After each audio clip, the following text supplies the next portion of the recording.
Hello, my name is Dr. Dewan S. Raja. Today I will discuss a few multiple choice questions in the upper limb anatomy. The answers will be in the description of the video, including the reference books links. So if you are interested, you may go through those answers and the reference book links. So let's start our multiple choice questions. Question number 1. A 12-year-old boy fell off his bike and developed weakness in rotating the arm laterally. Which of the following two muscles rotate arm laterally? Biceps and triceps. Biceps means biceps brachii. Triceps means triceps brachii. Biceps brachii and coracobrachialis. Pectoralis major and pectoralis minor. Infraspinatus and teres minor. Biceps and brachialis. So what two muscles? Answer should be infraspinatus and teres minor muscle.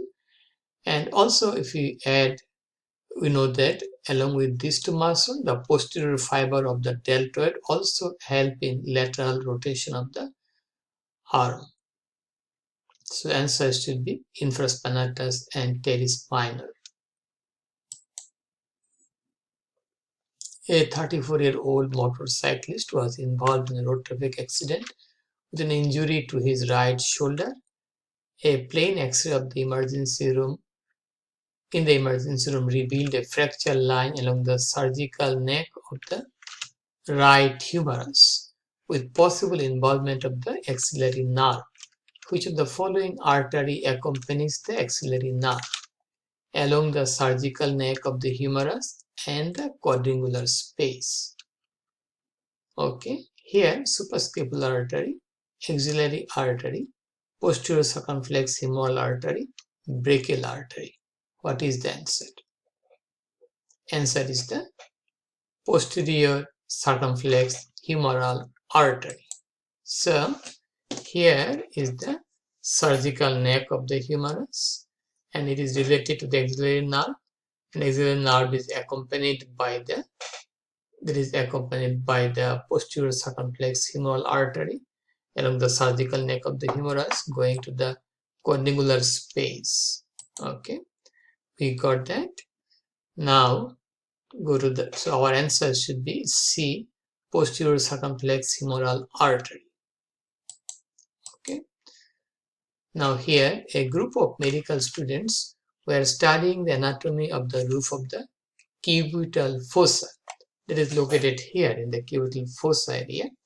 Okay, one of them was interested to know about the bicipital aponeurosis.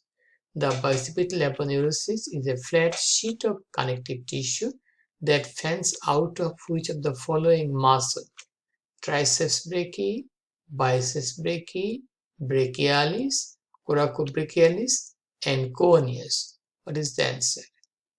Answer should be, it is coming out of the lower end of the biceps brachii. Okay, one is tendon, another is aponeurosis. So the aponeurosis is the bicipital aponeurosis. So answer should be B.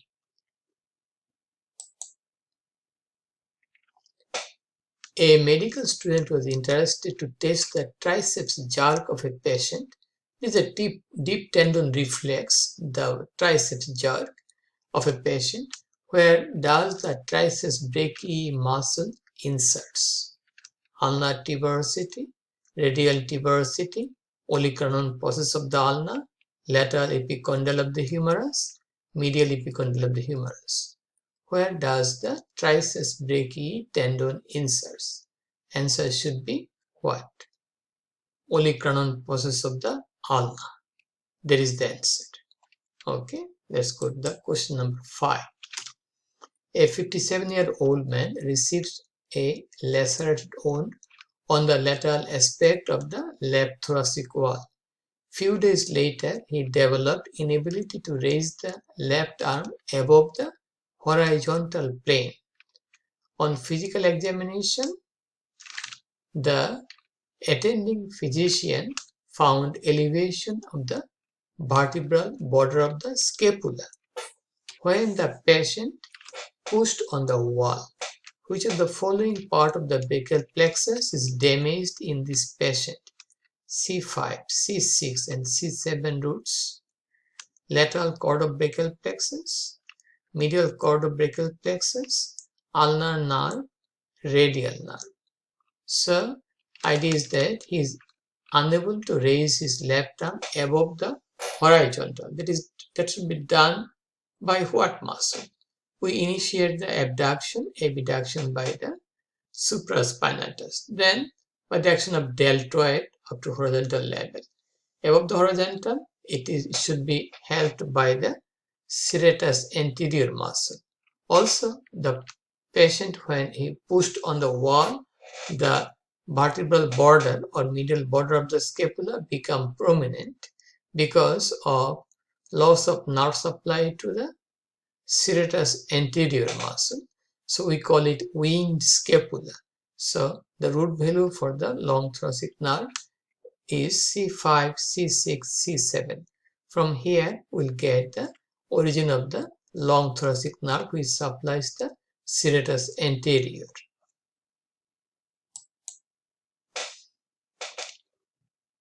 Question number 6. During an anatomy review lecture, the professor calls upon one of his students and asks which artery accompanies the radial nerve in the radial groove.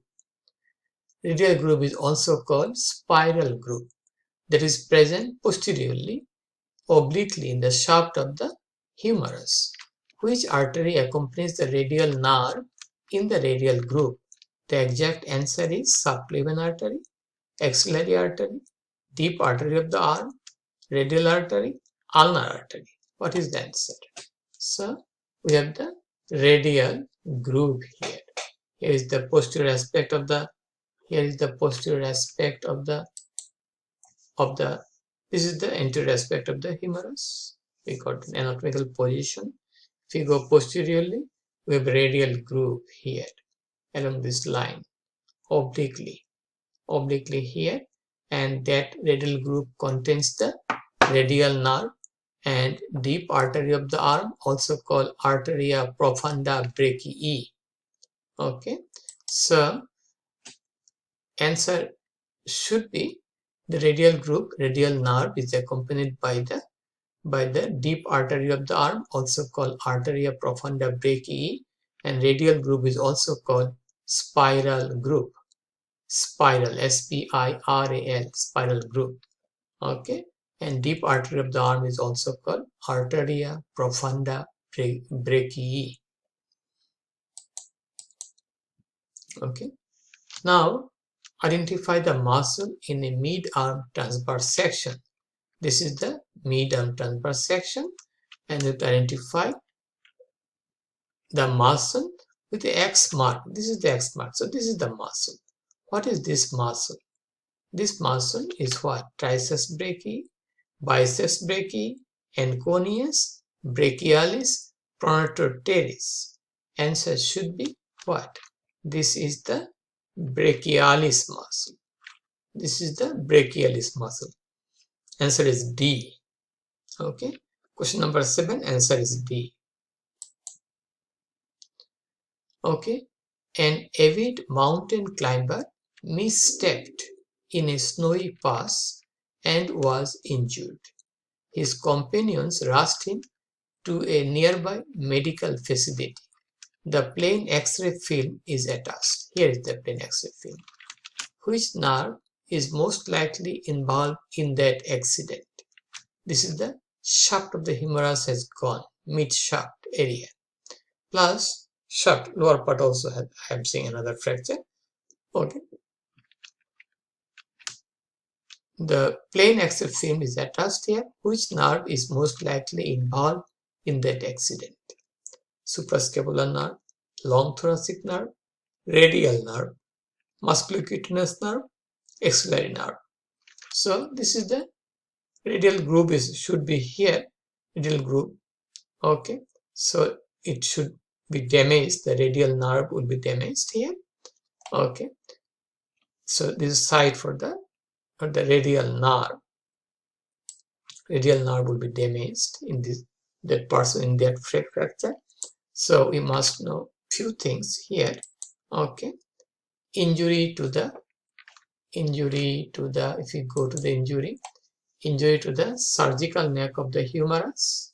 Here's surgical neck I'm holding by my hand. This is the injury to the surgical neck of the humerus. Fracture here, injury to the axillary nerve. Injury to the shaft of the humerus. Okay, this is the shaft, the humerus. Then there will be injury to the radial nerve. Injury to the supracondylar area. Injury to the median nerve. Injury to the medial epicondyle area, then there will be injury, fracture to this area will lead to the injury to the ulnar nerve. So again, surgical neck, axillary nerve, shaft, radial nerve, supracondylar area, median nerve, medial epicondyle. Fracture is associated with the ulnar nerve. You have to remember that. Okay, we got that. Now our answer should be the radial nerve. Okay. A week after a difficult vaginal delivery, a female neonate had presented with the right upper limb adducted, internally rotated arm, and extended elbow. The attending physician suspected Duchenne palsy in this newborn and possibly paralysis of deltoid, biceps, and brachialis. Which of the following part of the brachial plexus was damaged during the delivery process? So this happened. Sometimes there will be too much pressure on the neck. Okay, there will be separation of the neck and the shoulder. So a person get fall in the shoulder. Okay, here the neck will be separated out of the shoulder. So in that condition, there will be damage to the upper trunk of brachial plexus, root below C5, C6, and that root supplying this muscle that will lead to adduction of the upper limb and internal rotation of the upper limb, extended elbow. So this is the upper trunk of the brachial plexus, also called Duchenne paralysis. Two physician named and Duchenne. Okay, so that is an upper trunk lesion, and that may be associated with difficult delivery, especially to the pelvic ring by the neck of the baby. A person may fall from the motorcycle, may have also similar feature may happen. Supination and pronation movement takes place in which of the following joint? Carpometacarpal joint of the thumb, intermetacarpal joints, wrist joint, superior and inferior radioulnar joints, shoulder joint. Where? The supination to ask for something, pronation to donate something. Okay, so if we go there, supination, supine, pronation, pronate. Okay, pronate. So where does this movement occur? Carpometacarpal joint, intermetacarpal joint, wrist joint, superior and inferior radioulnar joint, shoulder joint. Answer should be what? Answer should be superior and inferior radioulnar joint. Okay, and that's all about this 10 multiple choice question. I will put all the answers in the description section. I'll also add the reference book links. If you are interested, you may collect or may purchase. It is up to you. But these are the answers. Please share the information with your friends. Please support my channel. Please subscribe me and have a nice and wonderful day. Bye now.